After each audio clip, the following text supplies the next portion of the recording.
Organizing cards, just flipping through the binder. Organizing cards because I'm incredibly disorganized. Organizing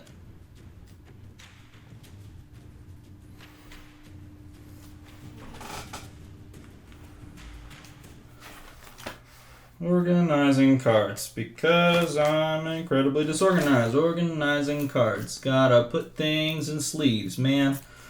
How do people pay for all of these sleeves? Since what is that?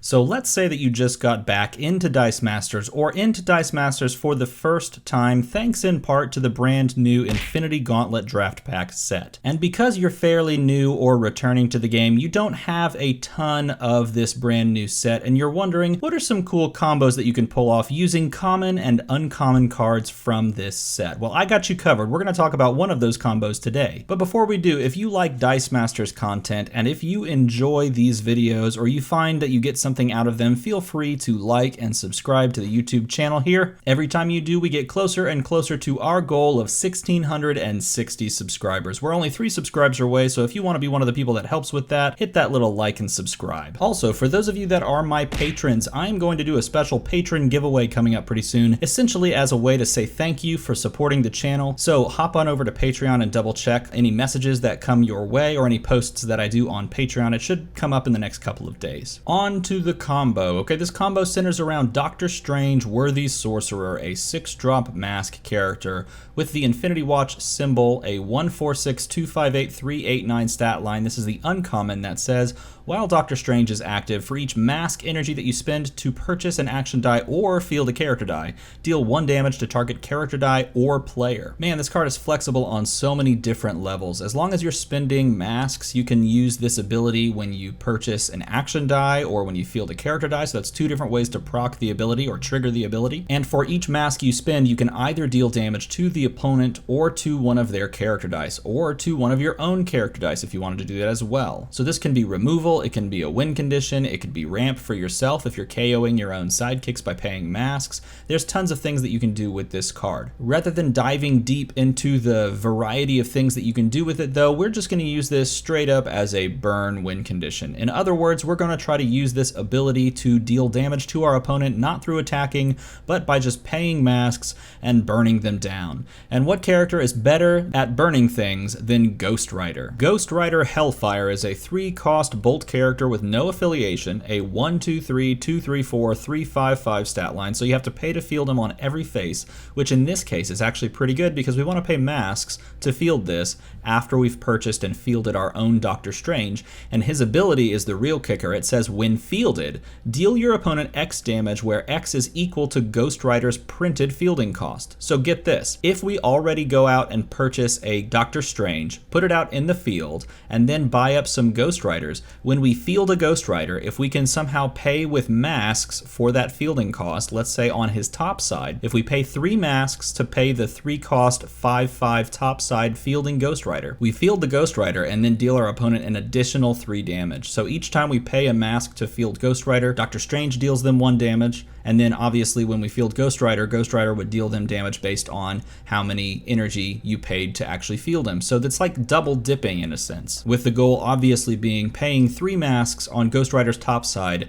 to deal 3 damage from Doctor Strange and then 3 damage from Ghost Rider. Man, fielding 1 character and dealing 6 damage is pretty hot. So if that's our 2-card win condition, the next question is, how do we get to those pieces? Obviously Doctor Strange is a 6-drop, which can be a little bit tricky. So my first inclination is to include Asuka, Empress of Tomorrow, a 3-cost mask character with a 1-2-2-1-3-3-1-4-4 stat line and an ability that's very important and says, while Asuka is active, your mask superstars, in this case that is characters, cost 2 less to purchase, minimum of 1. So in other words, while she's active, if you've already got her in the field, your 6-drop Doctor Strange only becomes a 4-drop. She also has some relevant card text that says when you field a mask superstar die, otherwise known as character die, each of your active Asuka superstar dice get +1/+1. So you could technically take this in a completely different direction by playing Asuka and fielding a bunch of mask characters, paying their purchase cost with masks, and then making Asuka really big as well. So that's a nice little pivot win condition on this team. So Asuka helps us actually get to our win condition of Doctor Strange. The next question is, how are we going to get all of these masks? Well, the first thing that you could possibly do is include low-cost mask characters to purchase up once you've got Asuka in the field, giving them an even lower discount. Like, for example, the rare Black Widow from this brand new set, Widow's Hunt, a 2-drop mask character with that Infinity Watch affiliation, an 012, 022, 123 stat line, and an ability that says Energize. Spin target opposing character die down 1 level. If that character die is already level 1, spin it to an energy face of your choice. So you actually get to choose. And again, Energize is a keyword that triggers when you roll this character die on 2 masks or 2 energy. So if you don't roll this as a character and try to pay fielding costs, of which there's only the top side 1 fielding cost, then you can possibly roll it on 2 masks and get the Energize ability as well as some masks to use for the effects on Doctor Strange and paying fielding costs. The other nice thing about Black Widow here is that it also supports this secondary win condition I talked about a moment ago with Asuka, where you're trying to fill your board with a bunch of low-cost characters and push with large Askas. And if you're using this card for its Energize effect, you can essentially take away your opponent's blockers by spinning them to energy, and then push with all of these low-cost characters and these large Askas that have been buffed up by these fieldings. Now, that's not the only low-cost mask character we're going to include on this team. We are also going to include one that I am very excited about, Kang, Council of Kangs, which is a 3-cost mask character with a great stat line, 142, 152, 255. So it's actually good that he has all fielding costs, because we can again take advantage of that if we are playing the crux combo of this team where we're looking to pay fielding costs with Doctor Strange active. Also, he is a swarm character, so normally 3-cost swarm is really bad, but with Asuka out in the field, if you get her out early, this is a 1-cost swarm character with an insane 5/5 topside. I gave this a whirl just rolling it out and trying it out to see what 1-cost swarm felt like after you buy an Asuka, and spoiler alert, you roll a lot of dice. So with the current combination of 5 cards, we have just about everything we actually want to purchase in the game. So how do we fill out the remaining 3 team slots and the 2 basic action slots? Well, since we're playing a mask-centric team, using the Clayface Global makes this absolutely insane. It allows us to do some crazy things, particularly using Asuka and 1-cost swarmers in the form of Kang, because we can start buying up these Kangs and then Clayfacing them in along with like Black Widows as well, which is only a 2-cost, and just buy a bunch of mask characters, flooding our bag, but hopefully churning right back through it with Swarm. Just in case you don't know, the Clayface Global says pay 1 mask once per turn, that's on your or your opponent's turn.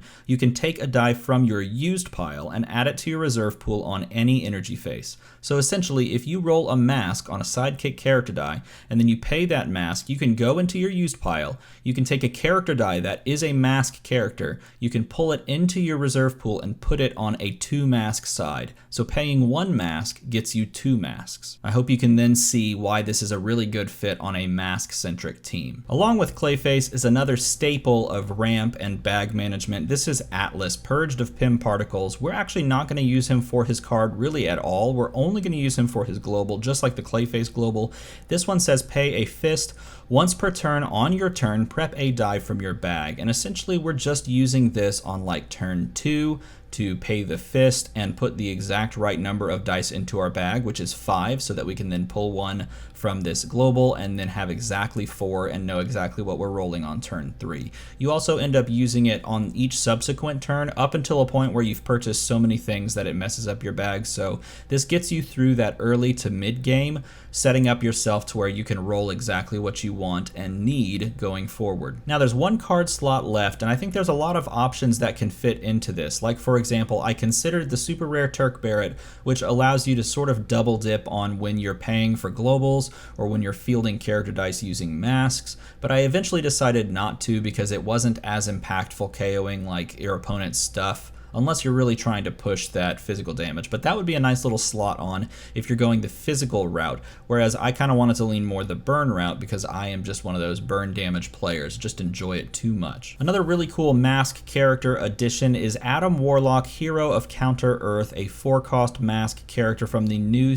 Infinity Gauntlet set. It's in the uncommon, and it has an energize effect that says move target character die from your field zone to your reserve pool. Why would this ever be good? Well, first of all, keep in mind that this is a 2-drop and not a 4-drop when you're playing an Asuka team, of course, and also keep in mind that if our goal is to field like Ghost Rider paying masks, once we've got it out into the field and it sticks around and our opponent sort of chump blocks it when we attack with it to try and cycle it so that we can do it again, we can actually just use Adam Warlock to pull it out of the field, putting it back into our reserve pool, and then pay masks on Adam Warlock to field it again doing the double damage using damage from Doctor Strange and from Ghost Rider. So this is a really cool slot, one I actually do want to try out, but that's not what I included in this last slot. What I did include in the last slot is a global that is just more consistent and one you don't have to invest in purchasing, and that's the Nihilore global. The Nihilore global says pay a mask. Once per turn, you can KO a character die you control. There's a couple of different reasons why I included this one. One, obviously you can KO your own Ghost Rider if it gets stuck in the field so that you can set it up for next turn. Two, if you roll a bunch of Kangs after using their swarm effect and they come up character face and you already have one in the field so you don't want to include more into the field, you can actually just consider fielding them, paying their fielding cost with masks and dealing some damage, and then using a mask to Nihilore global this. It also works great if you do the same thing with a bunch of rare Black Widows that just get stuck out in the field because you just decided to field them instead of worry about cycling them back through the bag. You can just put them out there, Nihilore global them on your opponent's turn, and then roll them again next turn trying to get masks and energize effects. So that was my 8th card slot. Now let's talk about the basic actions. So I previously mentioned that this team could really go two ways. You can stay with this burn damage strategy, or you could even kind of pivot into a physical damage, sort of field a bunch of mask characters, make Asukas really, really big, and then just push with them. Now this first pick for basic actions kind of mutes that one a little bit, that secondary win condition, because we're going to include Static Field. And Static Field has a global on here that says pay a mask, remove target attacking character die from combat. Now this is great for us if we're just trying to play the burn damage strategy, because if our opponent's trying to attack at us and kill us with physical damage, we can just use masks to push those characters back. But it's not good for us if we wanted to lean more into that secondary win condition. So if you would like to build or tinker with this team, then this is a card slot you might want to consider removing and switching out for something else if you like that Asuka fill the board, push with big things. As far as the second basic action is concerned, I picked Besmirch, which is a 4-cost basic action that says target opposing character die loses its ability text until the end of the turn, not including global abilities. It also has an energize effect, so if you roll it on the 2 generic sides, so half the time, you will deal target character die 1 damage. Why did I pick this? Well, if you look at the card text on Doctor Strange, he says whenever you pay a mask to field a character die, or whenever you pay a mask to buy an action die, he will deal damage. So let's say, for example, you're rolling out a bunch of masks, but you have no character dice to actually field. You may not be able to actually deal any damage unless you save those masks and use them to buy something like Besmirch or Static Field. I picked Besmirch because it's a 4-cost, which means you can divert 4 of your masks into purchasing it and dealing 4 damage whenever you can, and because it has a beneficial effect that your opponent may not actually want to go buy themselves, so you may be able to save some of those dice for purchasing for later. I will say there are some other good basic action options, so let me know in a comment below what you would include instead of Besmirch, or maybe you would swap out Static Field, so let me know that too. So to recap, we have 5 characters that we would actually consider purchasing, which is a little bit high personally, but you can go out and buy those, and then you can try to figure out which ones you like purchasing, which ones you don't, and then swap those out. And of those characters, only one single card is a rare card from the newest set. The other cards are either commons or uncommons, or they are from a campaign box, which is a non-blind set, meaning it's super easy to just go out and buy the cards that make up this team. That's one of the reasons why I love this team. This team is so easy to compile. You literally just need to trade someone for that rare Black Widow if you want to play that card. Otherwise, you could just swap that out for literally any other low-cost mask character. There are some that you could swap out for. I do like this one the best, though, because I do think its ability is most beneficial to the team. And as far as the other cards are concerned, you've got a Nihilore Global. Like I said, it's in a campaign box, you've got an Atlas, which is in a team pack, you've got a Clayface, which is in a campaign box, and you've got some basic actions like Besmirch, which is in this set, but it's a basic action, so you should be able to get that pretty easily, and Static Field, which is again in a campaign box. So this team should be very simple to put together, very easy to put together. So yeah, very simple little combo, but it looks like a ton of fun to play. Burn damage is sort of down right now, so maybe you could try to work this up and get it somewhere where it can compete with the physical damage teams out there.